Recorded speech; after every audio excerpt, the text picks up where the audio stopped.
Les friteuses à air ont envahi nos cuisines avec la promesse d'un croustillant sans excès d'huile. Alors l'argument séduit, mais ces appareils tiennent-ils vraiment leurs promesses en matière de santé? On va voir ça ensemble. Le principal avantage supposé des friteuses à air, c'est la réduction de l'apport en graisse. Contrairement à une friture classique où les aliments sont immergés dans l'huile, ici la cuisson repose sur une circulation d'air chaud à haute vitesse. Par exemple, la cuisson de falafel avec une friteuse à air réduit leur teneur en matière grasse de 45% par rapport à une friture classique. Une portion de frites cuite ainsi apporte environ 150 calories contre 300 à 400 pour des frites classiques. Pourtant, l'intérêt clinique de ces modes de cuisson pour contrôler le poids reste discutable. Aujourd'hui, honnêtement, les régimes pauvres en graisse font plutôt moins bien que des régimes plus gras comme la diète méditerranéenne, même pour la perte de poids. Un autre bénéfice présumé, c'est l'amélioration des propriétés antioxydantes des légumes cuits dans la friteuse à air. Par ailleurs,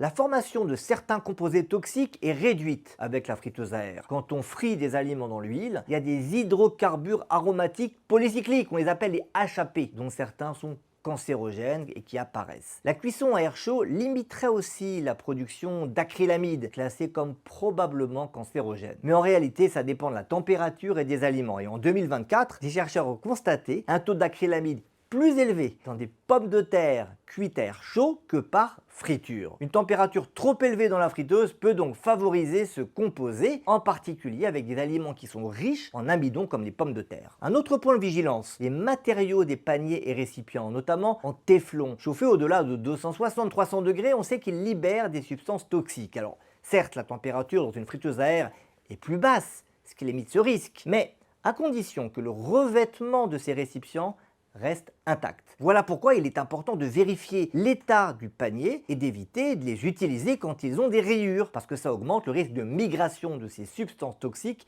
vers les aliments. Une autre observation mérite attention. Une étude a révélé que ces appareils génèrent en quantité plus importante que la cuisson à la poêle des composés volatiles qui contaminent notre air intérieur. Alors en pratique, la friteuse à air, à mon sens, ce n'est pas une révolution pour manger sainement. La cuisson vapeur reste, jusqu'à preuve du contraire, la plus respectueuse des aliments et de notre santé. Cette friteuse à air est néanmoins un outil pratique qui, dans certains cas, réduit la production de substances toxiques par rapport à d'autres cuissons. Pour en tirer le meilleur parti, privilégiez les contenants en acier inoxydable, régler la température à environ 180 degrés et utiliser la friteuse dans une cuisine bien ventilée ou sous une hotte aspirante.